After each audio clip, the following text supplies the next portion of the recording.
வணக்கம். Welcome to கதை திரட்டு audio books. இந்த வீடியோவில் நம்ம என்ன கதை கேட்க போகிறோம்னா, வெண்பனி மலரே கதையின் 12வது பகுதி. நம்ம சேனலை இது வரைக்கும் சப்ஸ்கிரைப் பண்ணாதவங்க சப்ஸ்கிரைப் பண்ணுங்க. பக்கத்தில் இருக்கிற பெல் ஐகானை கிளிக் பண்ணி ஆல்ங்கிற ஆப்ஷனை ப்ரெஸ் பண்ணுங்க. ஸோ தட் நான் போடுற கதைகளை உடனுக்குடனே நீங்கள் கேட்கலாம். வாங்க கதைக்குள்ளே போகலாம். தாரணியின் கைகளை எடுத்து கன்னத்தில் வைத்து கொண்டாள் யயாதி. காதல் இருந்தது, ஆனால் இப்ப எதுவும் இல்ல. ஒன் சைடு லவ், ஒரு கை ஓசை. இப்போதைக்கு எதுவும் வேண்டாம். 2 வருஷம் வேலைக்கு போய் நானும் கொஞ்சம் சேவிங்ஸ் கையில வச்சுக்கிறேன். அதுக்கு பிறகு நீ காட்டுற பையனுக்கு கழுத்து நீட்டுறேன். மடியில் இருந்த சஞ்சுவை தன்னோடு இறுக்கிக் கொண்டாள். தாரணிக்கு மனம் இதமாக உணர்ந்தது. உண்மையில் இது போன்ற நெருக்கமும் நிறைவுமான மனநிலை அவர்கள் வாழ்க்கையில் இப்போதுதான் அனுபவிக்கிறார்கள். ஈகோ இருந்ததில்லை, ஆனால் மனம் விட்டு பேசும் தெளிவும் பரஸ்பர நட்பும் இருவருக்கும் நடுவில் உண்டாகி இருப்பது ஆரோக்கியமாக இருந்தது. நாளை ஹாஸ்டல் கிளம்புவதால் மாலை பீச்சுக்கு செல்லலாம் என்று முடிவு செய்துவிட்டு மதிய நேரத்து குட்டி உறக்கத்துக்கு சென்றார்கள். மாடியில் தன்னுடைய அறைக்கு செல்ல எத்தனித்தவளை தங்களுடைய அறையிலேயே படுக்க வைத்து கொண்டாள். ஏசியின் ஜில்லிப்பில் ஒரே கட்டிலில் அக்காவும் தங்கையும் ஆளுக்கு ஒரு முனையில் படுத்திருக்க, யயாதியின் கழுத்தை கட்டிக்கொண்டு சஞ்சு ஆனந்தமாக நித்திரைக்கு போயிருந்தாள். மாலை எழுந்து காஃபியோடு சேர்ந்து சோம்பலை விரட்டிவிட்டு பீச்சிற்கு தயாராகி கொண்டிருக்க நிவ்யாவிடமிருந்து அழைப்பு வந்தது.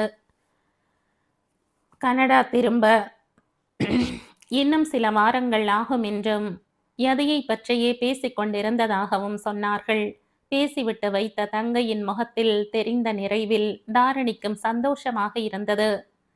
சட்டுன்னு உன்னை பிடிச்சு போச்சு. இன்னும் ஒரு வாரம் இருக்கட்டும்னு தான் மாமா கிட்ட சொன்னாங்களாம். காலேஜ் ஓப்பன் ஆகிற விஷயத்தை சொன்னதும் தான் சரின்னு சொல்லியிருக்காங்க. தாரணி சொல்லி கொண்டிருந்தாள். சம்பத் வரவும் பீச் கிளம்பலாம் என்று அழைக்க அவர்களை மட்டும் சென்று வர சொல்லி அனுப்பி வைத்தான். காற்றின் வேகம் கூடியிருந்தது. அதில் கடலின் கரிப்பு கலந்திருந்தது. கரிப்பு என்பது கண்ணீரின் அடையாளம். அந்த கண்ணீர் துயரத்தின் வழிகாட்டி. பீச்சை அடைந்த போதே மணி 6 தாண்டி இருந்தது. நல்ல கூட்டம் அன்று. தண்ணீர் ஏறி தாழ்ந்து சறுக்கு விளையாட்டு காட்டிக் கொண்டிருக்க மூவரும் ஓரமாக அமர்ந்து கொண்டார்கள். வீட்டில் இருந்து கொண்டு வந்திருந்த தின்பண்டங்களை கொஞ்சமாய் கொறிக்க ஆரம்பித்திருந்தார்கள். விளையாடும் குழந்தைகளை சஞ்சு ஏக்கமாக பார்த்தாள். தாவி குதித்து தண்ணீரோடு சத்தமிட்டு ஏறி தாழ்ந்த அந்த நீர் மரங்களை பார்க்க பார்க்க மனது குதூகலமானது. அம்மா, நாமளும் தண்ணியில நிக்கலாம். இதெல்லாம் செய்ய மாட்டேன்னு சொல்லிட்டு தானே பீச்சுக்கு வந்திருக்கு சஞ்சு. உனக்கு தண்ணியே ஆகாது. ஒரு நாள் காலை நினைச்சு 10 நாளைக்கு சளி பிடிச்சிட்டு தொல்லை பண்ணும். கடினமாக கூறிவிட்டு கடலை வேடிக்கை பார்க்க ஆரம்பித்து விட்டாள். குழந்தையின் சிறுமுகம் சுணங்கி போனது. கண்ணீரில் கடலே தள்ளாடியது. ஏக்கத்தை எந்த மொழியிலும் வெளிப்படுத்தினாலும் குழந்தைகளின் மழலை மொழிக்கென்று ஒரு மரியாதை இருக்கிறது போலும். ஏக்கத்தின் கண்களில் 2 இதிகாசங்களை படைத்து கொண்டிருந்தாள். பெற்றவளை விட சித்திக்கு அந்த கண்ணீரும் கவலையும் வலித்தது. தாரிகா, அவ்வளவு தூரத்துல இருந்து சந்தோஷமா என்ஜாய் பண்ண வந்துட்டு நீயே குழந்தையை வருத்தப்பட வச்சுட்டு இருக்க பாரேன். கொஞ்ச நேரம் நிக்கிறதுல என்னாகிட போகுது? நீ சும்மா இரு ஐயா. இவளை தண்ணி பக்கத்துல கூட்டிட்டு போனா நம்மோட கண்ட்ரோல்லையே இருக்க மாட்டா. போன முறை மாமா கூட வந்தப்போ இவ பண்ணின ஆர்ப்பாட்டம் எல்லாம் உனக்கு தெரியாது. அவர் இருந்ததால சமாளிக்க முடிஞ்சது என்றாள் கண்டிப்பான குரலில். எல்லாரும் போறாங்க தானே தாருக்கா? எல்லாரும் செய்யறத நாமும் செய்யணுமா? அவ தான் குழந்தை அடம்பிடிக்கிறானா? நீயும் அவ கூட சேர்ந்து ஆட்டம் போட்டுட்டு இருந்த? அப்படியே கண்ணை நோண்டி விட்டுருவேன். தாரணி மிரட்டி விட்டு கடலை வேடிக்கை பார்க்க ஆரம்பிக்க அது எட்டி சஞ்சுவின் முகத்தை பார்த்தாள். அப்படி ஒரு அழுகை அந்த முகத்தில். கடலுக்கு முதுகு காட்டிக்கொண்டு திரும்பி அமர்ந்து கடலையை பார்க்க மாட்டேன் என்று அழிச்சாட்டியம் செய்து கொண்டிருக்க யயாதி வந்த சிரிப்பை அடக்கி கொண்டு அக்காவின் முகத்தை பார்க்க அவள் முகத்தில் அத்தனை கடுகடுப்பு. நீ சும்மா கொஞ்ச நேரம் இரு யயா. அவ பாட்டு கழுதுட்டு சமாதானம் ஆயிடுவா. 10 நிமிடம் சென்றிருக்கும். இன்னும் முகம் திருப்பி கடலை பாராமலே சஞ்சு அமர்ந்திருக்க பிடிவாதத்தில் சித்திக்கு குறைந்தவள் இல்லை என்று காட்டிக்கொண்டு அமர்ந்திருந்தாள். தாரணியின் அலைபேசி அடித்தது. உடன் வேலை செய்யும் பெண்ணிடமிருந்து. அலையின் இரைச்சலும் அதில் குளித்தாடும் கூட்டத்தின் சத்தத்தில் பேசுவது சரியாக கேட்கவில்லை என்பதால் எடுத்துக்கொண்டு சற்று தள்ளி இருந்த படகின் பின்புறமாக சென்றாள். இருள் கணிசமாக கவிழ ஆரம்பித்திருந்தது. இன்னும் கூட்டம் குறைவதற்கான எந்த முகாந்திரமும் இல்லை. குழந்தையின் வாடிய முகம் யயாதியை என்னவோ செய்தது. கொண்டாட வந்த இடத்தில் அதை துளி கூட அனுபவிக்காமல் அமர்ந்திருப்பவளை என்ன செய்வது? பக்கத்தில் இழுத்து மடியில் அமர்த்தி முகத்தை நிமிர்த்தி கடலை காட்ட வாயை இறுக்க பூட்டி கண்ணை இறுக பொத்திக் கொண்டு அமர்ந்திருந்தாள் சேட்டைக்காரி. சஞ்சு குட்டி, இது என்ன வீம்பு? சித்தி, நாளைக்கு ஹாஸ்டல் போயிடுவேன் இல்ல, இப்படித்தான் எனக்கு ஃபேர்வெல் தருவீங்களா? முகத்தை பாவமாக வைத்து கேட்டவளை சின்னதாய் கண்களை குறுக்கி நிமிர்ந்து பார்த்தாள் சஞ்சு. சித்தி, பாவம்ல? தங்கமோ பாவந்தானே? குறுக்கிய கண்ணை இன்னும் திறக்காமல் வீம்பு செய்தாள். தங்கம் சொல் பேச்சு கேட்க மாட்டாங்களா? கேட்பாங்க நாளைக்கு, ஆனா இன்னைக்கு அங்க போகணும். கடலை நோக்கி கையை நீட்டி காண்பித்தாள். கோர பசியோடு எழுந்த ராட்சசாலை ஒன்று நாக்கை சுழற்றி வா வா என்று அழைத்தது. இருள் மொத்தமாய் கவிழ்ந்திருந்தது. திரும்பி பார்த்தாள். தாரணி தன்னுடைய பேச்சில் மும்முரமாக இருந்தாள். மெல்ல மனம் சலனப்பட்டது. 5 நிமிஷம்தான் சஞ்சு நிக்கணும். அப்புறம் சொல் பேச்சு கேட்டு என் கூட வந்துடணும், சரியா? ப்ராமிஸ்? கை நீட்ட சஞ்சு குதூகலமாய் அந்த கை மீது தன்னுடைய கையை வைத்து பிராமிஸ் செய்தாள். சஞ்சுவை தூக்கி கொண்டு மெல்ல கடலை நோக்கி நடந்தாள். 2 எட்டு நடந்திருப்பாள். அவளை மோதுவது போல் கடந்து சென்றவனிடமிருந்து வீசிய பிரத்யேக பெர்ஃப்யூம் வாசனையில் அப்படியே அதிர்ந்து போய் நின்றாள். அவசரமாய் திரும்பி கடந்து சென்றவர்களை பார்த்தாள். அவனா? இது அவனுக்கான மனம்தானே?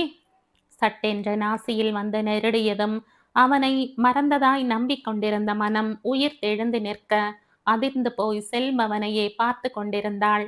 அவன் அல்ல அது. ஆனால் எங்கிருந்தோ வந்த வாசத்தில் அவன் வசித்து கொண்டிருந்தான். கிளறிவிட்ட நினைவுகள் புழுதி கிளப்பி புகை மூட்டமாகிவிட்டது. இனி இது அடங்க வெகு நேரம் பிடிக்கும். பெருமூச்சு விட்டபடி தன்னை நிலைப்படுத்தி கொண்டவள் கடலை நோக்கி நடந்தாள். காலம் கண்ணீரோடு பின்னோடியது. மெல்ல தன் தோளில் இருந்து சஞ்சுவை இறக்கி அவள் கைகளை இறுக பற்றி கொண்டு தன்னுடைய காலுக்கடியில் பொத்தி வைத்து கொண்டாள்.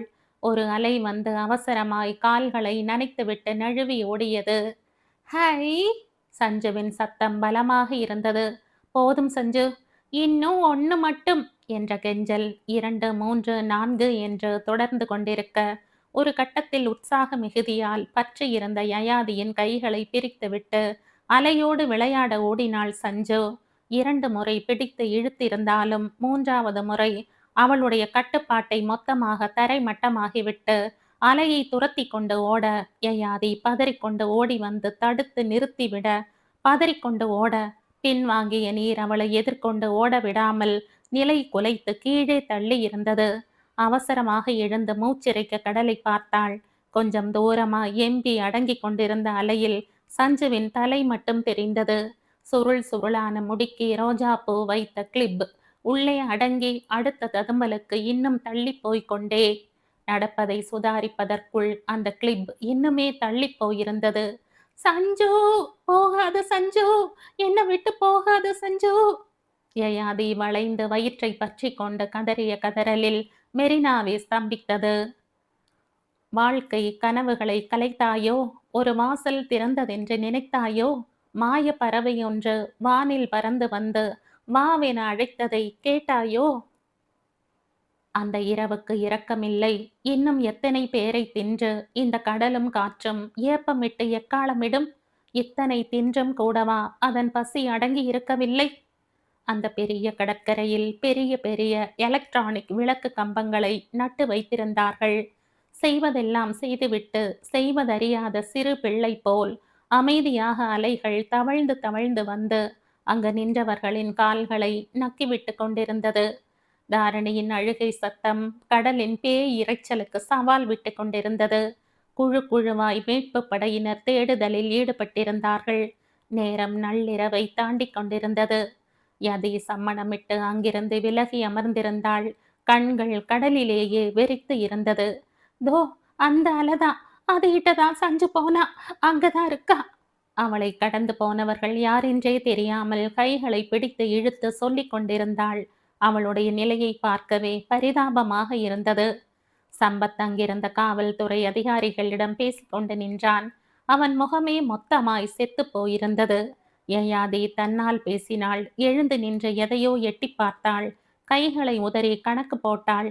நான் போய் தேடுகிறேன் என்பது போல் கடலுக்குள் ஓடப்போனவளை பெண் போலீஸ்கள் இழுத்து கொண்டு வந்து பாதுகாப்பான இடத்தில் உட்கார வைத்து காவலுக்கு போலீஸை நிறுத்தினார்கள். பரிதவிப்பு ஆளாய் பறந்தாள் நிலை கொள்ளாமல். எழுந்து இறங்கிய ஒவ்வொரு அலையிலும் சஞ்சனாவை தேடித் தோற்றாள்.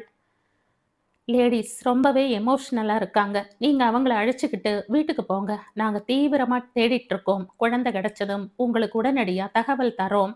காவல்துறை அதிகாரி சம்பத்தின் முதுகில் தட்டி ஆறுதலாக சொன்னார்.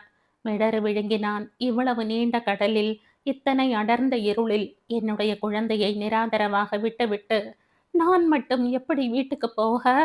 ஒரு தகப்பனாய் அவனுடைய உயிர்க்குலை அறுந்து போனது. திரும்பி பார்த்தான். அக்கா தங்கை இருவரும் ஆளுக்கொரு திசையில் பைத்தியக்காரிகளைப் போல் அமர்ந்திருந்தார்கள். இந்த கடலும் அது கொண்டிருக்கும் அமானுஷ்யமும் இன்னும் நேரமாக ஆக அவர்களின் நிம்மதியை குலைக்கும். அதற்காகவாவது இங்கிருந்து அகன்று போய்விட வேண்டும். தாரணியிடம் வந்தான். ஒரு வழியாக அவளை சமாதானம் செய்வதற்குள் அவனுடைய துக்கமும் துயரமும் பல கோடி மடங்காய் பெருகி போனது. கண்ணீர் பேசியது. அந்த தாய் சிந்திய ஒவ்வொரு துளி கண்ணீரும் கண்ணுக்கு முன்னே கை விரித்து கூத்தாடிய கடலுக்கு குறைந்ததில்லை. அவளை குற்றுயிராய் தோளில் சாய்த்து கொண்டு யயாதியிடம் வந்து நின்றான்.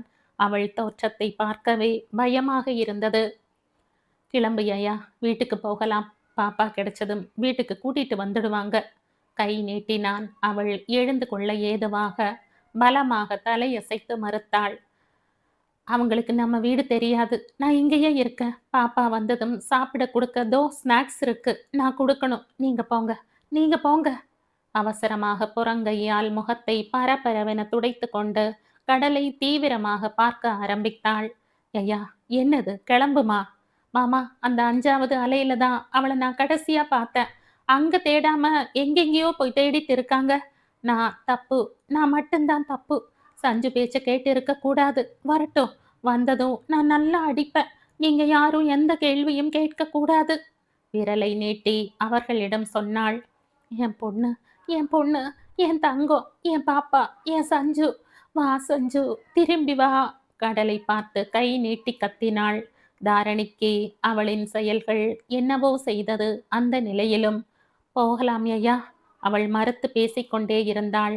ஆட்டோவை கொண்டு வந்து நிறுத்தி இருவரையும் அள்ளி போட்டு கொண்டு கிளம்பிய போதும் தலையை வெளியே நீட்டி எதையோ பரபரப்பாக தேடிக்கொண்டே வந்தாள். அந்த இரவு முழுக்க கண்ணீருக்கே சொந்தமாக இருந்தது. ஆளுக்கொரு இடத்தில் அமர்ந்து அழுதபடியே இரவை மென்று தின்றிருந்தார்கள். அதிகாலை போலீசிடமிருந்து தகவல் வந்தது. சஞ்சனாவின் உடல் நீலாங்கரையை தாண்டி கரை ஒதுங்கி இருப்பதாய். தாரணி போட்ட கதறலில் மொத்த பகுதியும் அபாயமாய் விழித்து இவர்கள் வீட்டுக்கு ஓடி வந்தார்கள். ஆத்திரமும் ஆற்றாமையுமாய் ஓடி வந்து யயாதியை போட்டு கை தேய அடித்து ஓய்ந்தாள் தாரணி. இருந்த மனநிலைக்கு அவளை யாரும் தடுக்கவே முனையவில்லை. நேற்று கடற்கரையில் அடித்த அடியே ஜென்மத்துக்கும் தாங்கும் என்றால் இந்த அடியெல்லாம் எம்மாத்திரம்? ஆனால் தாரணிக்குமே தெரியும் இதில் யயாதியின் தவறு எதுவுமே இல்லை என்று. துயரத்தில் நிற்பவர்களில் குற்றம் சாட்டுகளில் நியாயத்தையும் தர்மத்தையும் தேடிக்கொண்டு இருப்பது முட்டாள்தனம். அந்த வார்த்தைகளில் வடியும் கண்ணீரில் மொத்தமாய் உணர்ச்சிகள் மட்டும்தான் இருக்கும். கதறிய கதறலும் சிந்திய கண்ணீரும் காலன் தின்ற உயிரை மீட்டு வந்து தந்திருக்கிறதா என்ன? துயரப்பட்டு அதிலிருந்து விடுபட்டு தன்னை தானே சமாளித்து கொண்டு செல்ல வேண்டியதுதான் மனித சமூகத்தின் தலையெழுத்து. எல்லாம் முடிந்து போனது. ஒரு கனவு, ஒரு வாழ்க்கை, ஒரு சந்தோஷம். செத்த அன்னைக்கு இருக்கிற துக்கமும் பெத்த அன்னைக்கு இருக்கிற சந்தோஷமும் காலம் மாற மாற மாறி போகும். எந்த அனுபவக்காரன் எழுதி வைத்த வரிகளோ? ஆனால் மறதிதான் வாழ்க்கையை அடுத்தடுத்த காரியத்துக்கு தள்ளி செல்லுகின்ற துடுப்பு. மணியாக அங்கே கிணுகிணுத்து கொண்டிருந்த தேவதை புன்னகையோடு புகைப்படத்தில் தொங்கிக் கொண்டிருந்தாள். விபூதி பூசிக்கொள்ளவே சிணுங்கும் குழந்தைக்கு சந்தனத்து மேலே குங்குமமும் சேர்த்து புட்டு வைத்திருந்தார்கள்.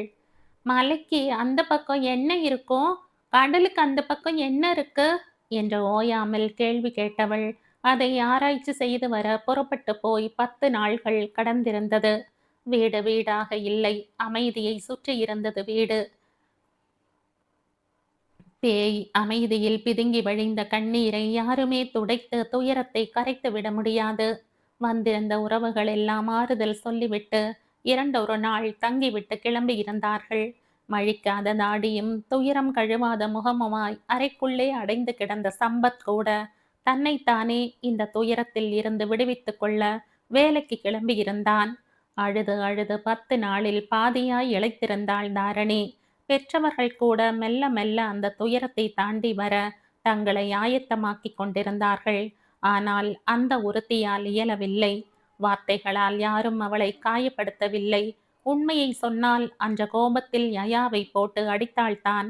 ஆனால் அது அன்றிருந்த நடுக்கத்தில் கையறு நிலையில் உருவானது. ஆனால் அந்த தவிப்பும் வேதனையும் தன்னுடைய ததும்பலை நிறுத்திய பிறகு புத்தி ஆசுவாசப்பட்டது. இது நிகழ்வு யாராலும் நிகழ்த்தப்பட்டது அல்ல. நடப்பவை எல்லாவற்றுக்கும் சூத்திரதாரி எங்கோ மறைந்து நின்று தன் சர்வ அதிகாரத்தின் மூலம் உலகத்தின் மீது சர்வதிகாரம் செலுத்தி கொண்டிருக்கும் சக்தி. தவறும் குற்றமும் செய்தவர்கள் வாழ்க்கையை மேல் அதிக சந்தோஷத்தோடு நகர்த்தி கொண்டிருக்க அந்த பிஞ்சுக்கு எதற்காக அந்த தண்டனை? நாளும் தினசரிகளில் எத்தனையோ செய்திகளை இயல்பாக கடந்து வந்திருக்கிறோம். கடலில் மூழ்கிய சிறுவர்கள், ஆற்றில் அடித்து செல்லப்பட்ட வாலிபர்கள் என்று அதை நின்று வாசித்து அந்த சிறுவர்களுக்காக வருந்தியது கூட காலப்போக்கில் மங்கி போய்விட்டது. ஆனால் அது தன் வீட்டில் ஒருவருக்கு நிகழ்ந்த போதுதான் அதனுடைய கனம் புரிந்தது. ஆனால் நிகழ்ந்து விட்டது. வாழ்க்கையின் ஆதாரத்தை இழந்து விட்டார்கள். அடுத்தென்ன என்று யோசிக்கின்ற நிலையில் கூட அவர்கள் இல்லை. ஆனால் வாழ்ந்தாக வேண்டும். இந்த உலகத்தில் நம்முடையதுதான் முதல் துயரமும் அல்ல, கடைசி துயரமும் அல்ல. இன்னொரு பக்கம் யயாதியின் நிலையை பார்த்து அவளை சாடுவதற்கு கூட வலுவற்றவளாக தாரணி தன்னை உணர்ந்தாள். கல்லூரி திறந்து 10 நாள்களாகிறது. செல்லுகின்ற எண்ணம் கூட இல்லாதவளாக இருந்தாள். அறைக்குள் முடங்கி கிடந்தாள். தானே அழுதாள், தானே பேசினாள். நேற்று வரை வீட்டில் ஆள்கள் இருந்தார்கள், உறவு முறைகள் என்று. அதனால் அவளுடைய செயல்களில் பெரிய கவனம் இல்லை. ஆனால் இன்று யாருமே இல்லாத வீடு யயாதியை கூர்மையாக கவனிக்க வைத்தது. மாடியை விட்டு கீழே இறங்கவே இல்லை. புறாக்கள் அமரும் கல்லில் அமர்ந்து வானம் பார்த்து கொண்டே இருந்தாள். அகமும் முகமும் ஒருவித தீவிர சிந்தனையிலேயே இருந்தது. வாசலுக்கு வந்து 2 முறை அண்ணாந்து பார்த்துவிட்டு போனாள் தாரணி. வாராத தலையும் அழுக்கு உடையுமாக யயாதியின் தோற்றம் மனதை என்னவோ செய்தது. துயரத்தின் அழுத்தத்தில் தங்கையை கவனிக்காமல் விட்டுவிட்டோமோ என்று அப்போதுதான் தோன்றியது. மாடிக்கு வந்தாள். நிமிர்ந்து பார்க்காமல் யயாதி கைகளை பக்கவாட்டில் ஊன்றி தரை பார்த்து கொண்டே அமர்ந்திருந்தாள். அருகில் வந்து நின்று மென்மையாக அவள் தலையை கோதிக் கொடுக்க தாவி வந்து தாரணியின் வயிற்றில் முகம் பொதித்து கதறி அழ ஆரம்பித்திருக்க கொஞ்சமாய் சுதாரித்திருந்த தாரணி மறுபடியும் உடைந்து போய் அழ ஆரம்பித்தாள். தாரணியின் வயிற்றில் மாறி மாறி முத்தமிட்டாள். இங்க சஞ்சு இருந்தப்போ எத்தனை முத்தம் கொடுத்திருப்ப. இப்ப நானே கொன்னுட்டேனே, என் பாப்பாவை நானே கொன்னுட்டேனே. அவள் சொல்லி சொல்லி அழுத போது தாரணிக்கு நெருடியது. இல்லை ஐயா, அப்படி எதுவும் நடக்கல. அன்னைக்கு பாப்பா போன ஆத்திரத்துல நான் அப்படி சொல்லிட்டேன். நீ என்ன செய்வ? இதெல்லாம் விதி, நாம அனுபவிக்க வேணுங்கிற விதி. தங்கையை தனக்குள் இறுக்கி கொண்டு அழுகையை நிறுத்த எத்தனித்தாள். அந்த விசும்பலும் கண்ணீரும் கட்டுக்குள் வர வெகு நேரம் பிடித்தது.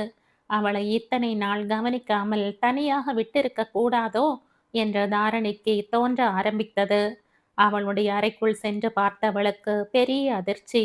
அறை முழுக்க சஞ்சனாவின் பெயர்கள், அவளுடைய உடைகள், பாட புத்தகங்கள் என்னாகிக் கொண்டிருந்தாள் யயாதி. கைகளை பற்றி அழைத்து கொண்டு கீழே வந்தாள். விளக்குகளை போட்டு அறையை வெளிச்சமாக்கினாள். டிவியை இயக்கி எதையோ வைத்து சத்தத்தை குறைத்து வைத்துவிட்டு சமையல் அறைக்குள் சென்றாள். இருவருக்குமாய் காஃபி கலந்து கொண்டு வந்தாள். இவளை இப்படியே விட முடியாது, விடவும் கூடாது என்று அறிவு ஆலோசனை சொன்னது. இரவு யயாதியை தனியே மாடியில் விடாமல் தன்னுடைய அறையிலேயே படுக்க வைத்து கொண்டாள். சம்பத் ஹாலில் படுத்து கொண்டான். மகளின் மறைவிற்கு பிறகு உறக்கத்திற்காக தாரிணி மாத்திரை எடுத்துக்கொள்வது வழக்கமாக இருந்தது. ஆழ்ந்த உறக்கத்திற்கு சென்றவளின் அகத்திரையில் சஞ்சனா நீர்மேல் தேவதை போல் வந்து நின்று கைகளை விரித்து அம்மா என்று அழைத்தாள்.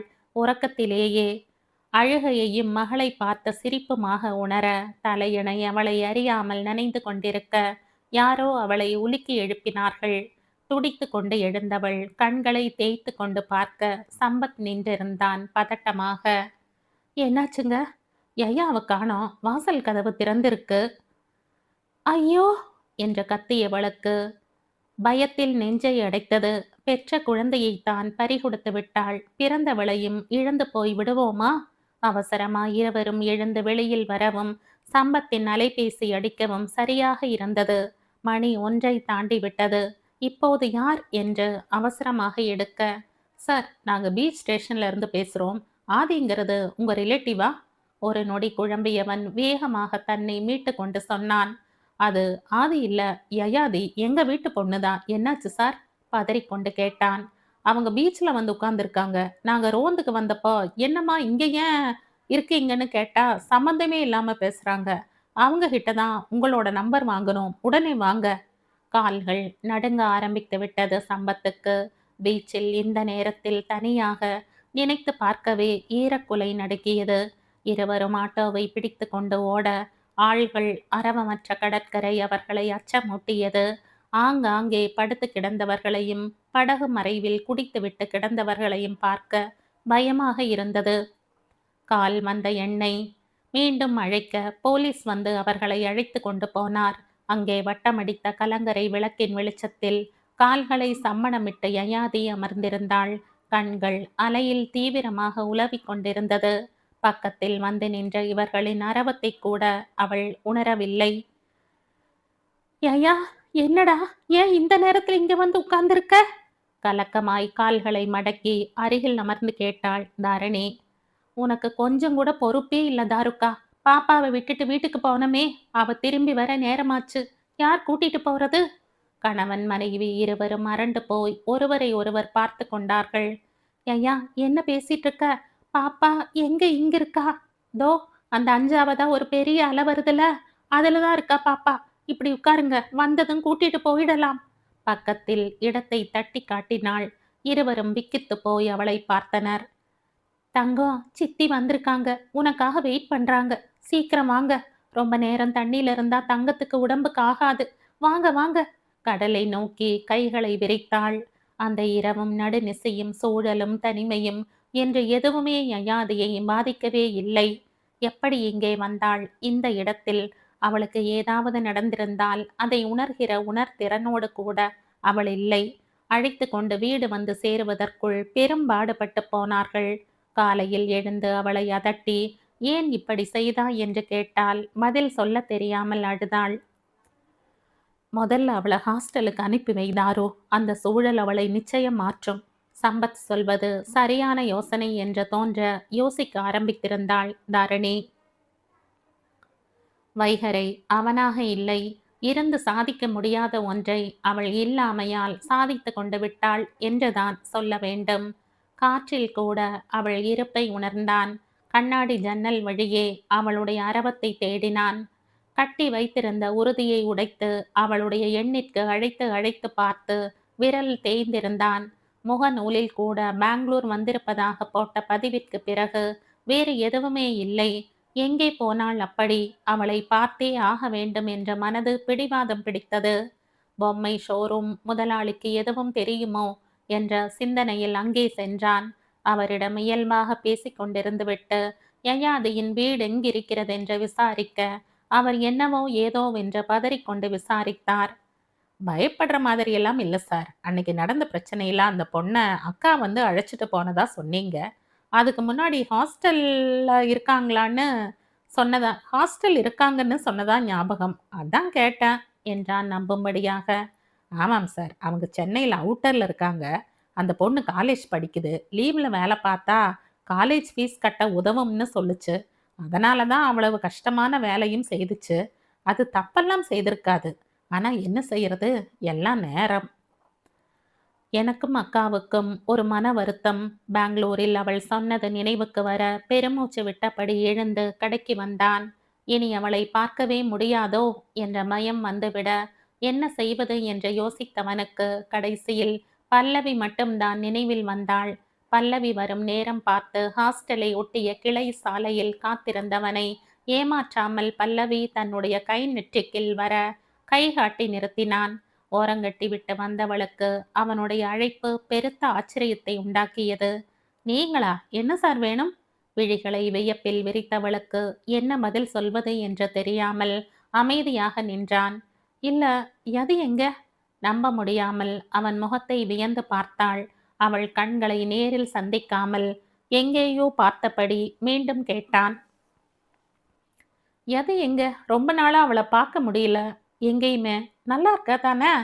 அவளை எதுக்கு தேடுறீங்க என்றாள் மெல்லிய சினத்தோடு. அதை பத்தி பிறகு பேசலாம். சில தவறான புரிதல்கள் மன வருத்தங்கள்னு வாழ்க்கை முழுக்க நிறையவே தொடர்ந்து வந்தாச்சு. இப்போ முடிஞ்ச அளவு எல்லாத்தையும் சரி பண்ண நினைக்கிறேன். உன்னுடைய கால தாமதமான முடிவு யாருக்கு நல்லது செய்ய போகிறது என்பது போல் இருந்தது பல்லவியின் பார்வை. சஞ்சுவின் மரணம் தொட்டு யதியின் மனநிலை வரைக்கும் அத்தனையையும் சொன்னாள். அதிர்வின் உச்சத்தில் தன்னை மறந்து நின்றான். சஞ்சுவை சந்துருவின் நிச்சயதார்த்தத்தில் பார்த்திருக்கிறானே, மிரண்டு நின்ற குழந்தையை காப்பாற்றி இருக்கிறானே, அதன் அழகு முகம் கண்ணில் வந்து போக நிஜமாகவே வேதனைப்பட்டான். காலேஜ் ஓப்பன் ஆகி 15-20 நாள்களுக்கு மேல ஆகுது. இன்னும் யயா வரவே இல்லை. வருகின்ற மனநிலையில் அவள் இருக்கிறாளானே தெரியல. நான் லாஸ்ட் வீக் வீட்டுக்கு போய் பார்த்துட்டு வந்தேன். பெருசா எதுவும் பேசல அவ. என்ன பேசினாலும் சஞ்சு கிட்ட வந்து நிக்குது பேச்சு. என்னால அவளோட மனநிலையை மாத்தவே முடியல என்றாள் வருத்தத்தோடு. இந்த மாதிரியான சூழ்நிலையை உடனே கடந்து வர முடியாது. மெல்ல மெல்ல சரியாகும் என்றான் ஆறுதலாக. எங்க யாருக்கும் அந்த மாதிரி தோணல. ஒரு பெரும் சுமையான உணர்வுல யயா தன்னை விடுவிச்சுக்க இயலாம போராடுறா. சில நேரம் தன்னையும் மறந்து எதையோ செய்யறா. மொத்தத்துல துள்ளலும் சிரிப்புமா எல்லா கவலைகளையும் ஓரிடத்துல ஒதுக்கி வச்சுட்டு சந்தோஷமா நமக்கு மத்தியில சுத்திட்டு இருந்த யயாதி இனி வரமாட்டா, வரவே மாட்டா. சொல்லும்போது பல்லவியின் கண்கள் கலங்கி போனது. செய்வதறியாது அப்படியே நின்றான் வைகரை. பிஞ்சு முகத்தின் ஒளி இழந்தாயே, பேசி பழகும் மொழி மறந்தாயே, அஞ்சி நடக்கும் நடை மெலிந்தாயே, அன்னக்கொடியே அமைதி கொள்வாயே, பாலும் பழமும் கைகளிலேந்தி பவள வாயில் புன்னகை சிந்தி, கோலமயில் போல் நீ வருவாயே, கொஞ்சம் கிளியே அமைதி கொள்வாயே. துயரத்தை அளக்கும் படிக்கல்லாய் துன்பத்தை வைத்தால் அந்த வாழ்க்கை எத்தனை வேதனையாகும். அப்படி ஒரு இடத்தில் தான் தாரணி நின்றாள். மகளை இழந்த வேதனையை விட கண் முன்னே குற்ற உணர்வில் செத்து கொண்டிருக்கும் தங்கையை பற்றிய பெரும் கவலைதான் பிரதானம் அவளுக்கு. இரவும் பகலும் மனதை வருத்தும் அந்த நினைவுகளில் இருந்து மீள முடியாமல் தவித்தவள் தன்னைத்தானே காயப்படுத்தி கொள்ள ஆரம்பித்திருந்தாள். புரண்டு படுத்தால் தவறி விழ நேரிடும் குறுகிய மொட்டை மாடி திட்டில் சென்று தலை சாய்த்து படுத்து கொண்டாள். ஏனென்று கேட்டால் சஞ்சு தன்னை தேடிக்கொண்டு வரட்டும் என்று பரிதாபமாக சொன்னாள். இரவு உறங்கிக் கொண்டிருந்த சம்பத்தை எழுப்பி அவன் காலில் விழுந்து மன்னிப்பு கேட்டாள்.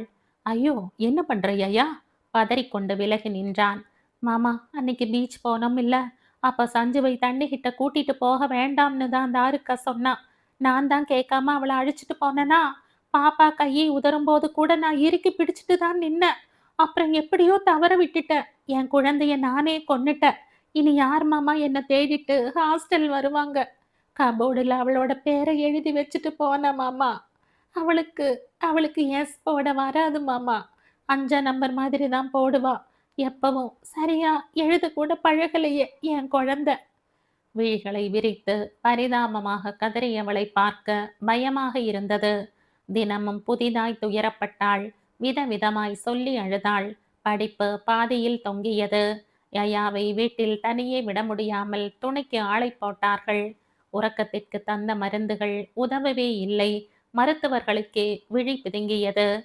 மறுமுனையில் அவளை காணவும் முடியாமல் தன் காதலை அவளிடம் சேர்க்கவும் முடியாமல் வைகரை தவித்து கொண்டிருந்தான். கார்த்திகாவையும் அவள் மகளையும் அழைத்து கொண்டு வெளியில் சென்றுவிட்டு திரும்பிக் கொண்டிருந்தான் அன்று. சாலையோரம் ஸ்கூல் வேன் ஒன்று நிற்க அங்கே கூட்டமாக இருந்தது. இவ்வளவுதான் கண்ணுக்கு தெரிந்தது என்றால் சட்டென்று கடந்து போயிருப்பான். ஆனால் அங்கே யதி நடுவில் நின்று கொண்டிருக்க அத்தனை பேரும் அவளை திட்டிக் கொண்டிருந்தனர். எத்தனை தவம் இருக்கிறான் இத்தனை நாளாய் அவள் முகம் காண. ஆனால் இந்த நாளில் இப்படியா அவளை சந்திக்க வேண்டும்? அவசரமாக வண்டியை நிறுத்திவிட்டு ஓடியவனை பின்தொடர்ந்து கார்த்திகாவும் வந்து நின்றாள். யதி என்றான் பக்கத்தில் சென்று. நிமிர்ந்து பார்த்தவள் விழிகளில் அத்தனை வறட்சி. எங்கே போனது அவனுக்கே அவனுக்கான அந்த காதல்? தொலைத்து விட்டானே, அருமையை உணராமல் தொலைத்து விட்டானே. உங்களுக்கு தெரிஞ்ச பொண்ணா சார்? புத்தி எதுவும் கோளாரா? ஸ்கூல் வேன் நடுவுல வந்து விழுது சார். இந்த பொண்ணு டிரைவர் மட்டும் சுதாரிக்கலைன்னு வைங்க, இந்நேரம் மேல போயிருக்கோம். அதிர்ந்து போய் யதியை பார்க்க அவள் அந்த ஸ்கூல் வேனையே பார்த்து கொண்டு நின்றாள், மலங்க மலங்க. ஏய் யதி, உனக்கு என்னாச்சு என்றான் மென்மையான குரலில். உள்ள சஞ்சு இருக்காளான்னு பார்க்க வந்தேன். இது வரைக்கும் 3 வேன்ல பார்த்துட்டேன், எங்கேயுமே இல்ல. நான் கேட்டதும் இந்த டிரைவர் விட்டு இருக்கலாம், அதை விட்டுட்டு கண்டபடி திட்டுறாரு என்றாள் பரிதாபமாக. அவள் உள்ளங்கையை பற்றி மென்மையாக அழுத்தினான். யதி, சஞ்சு இப்ப இல்ல, புரிஞ்சுக்க. அவன் சொன்னதும் கரகரவென கண்களில் கண்ணீர் வழிந்தது. அவசரமாய் தலையசைத்து ஆமோதித்தாள். ஆமா, சஞ்சு இல்லதா, சஞ்சு இல்லதா என்று அழுதபடி சென்றவளை நிறுத்திவிட்டு அங்கிருந்தவர்களிடம் மன்னிப்பும் கேட்டு விஷயத்தை சுருக்கமாக சொல்லிவிட்டு வந்தான். இப்போது அவர்களின் பார்வை யதியை பரிவாய் தடவிக் கொண்டிருந்தது.